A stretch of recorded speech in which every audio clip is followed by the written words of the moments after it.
Hello grade 8 learners. So ang lesson natin ngayon ay adding similar rational algebraic expression. So ito yung ating problem ngayon na i-add natin. So kung mapapansin nyo, ang kanyang denominator ay similar or pareho.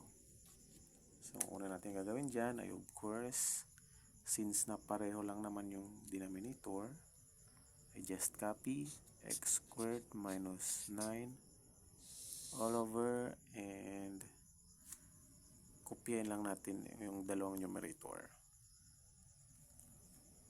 X squared minus 2x minus 7 plus 3x plus 1. Yun. So, ang sunod natin na gagawin ay combined like terms.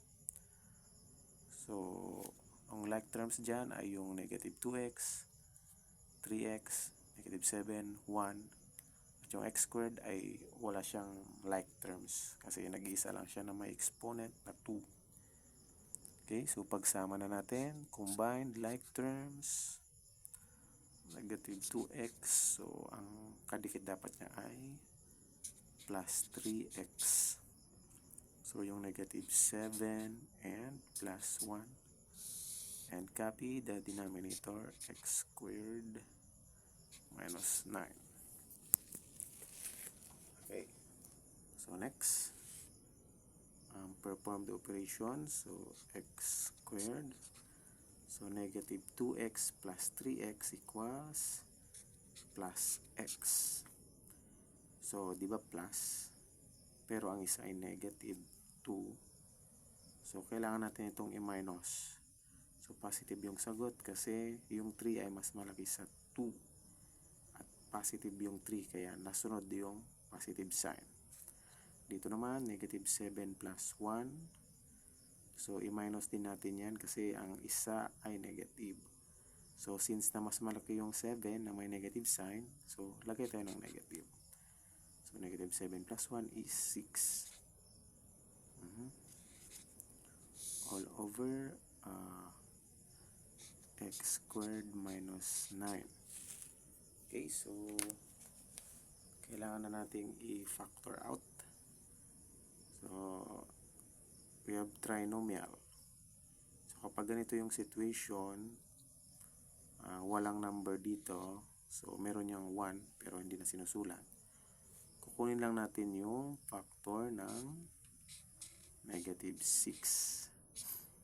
Na kung saan makakuha tayo ng sagot na 1. So, since na positive dito, negative dito, ang factor dapat natin ay isang malaking positive at isang maliit na negative.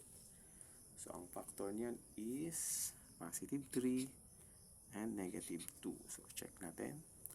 Positive 3 times negative 2 equals negative 6. Check.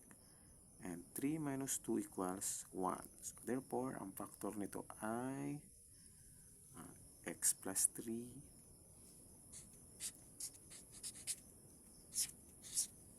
and x minus 2 over. So, ito naman, x squared minus 9. So, difference of 2 squares. Kunin lang natin ang square root. So, ito lang yan. So, kapag difference of 2 squares, kunin natin ang square root ng x squared. So, x square root ng 9 is 3. So, ito ay magiging plus, minus. So, i-cancel natin yung magkakapareho or yung common. X plus 3, x plus 3. So, the answer is x minus 2 over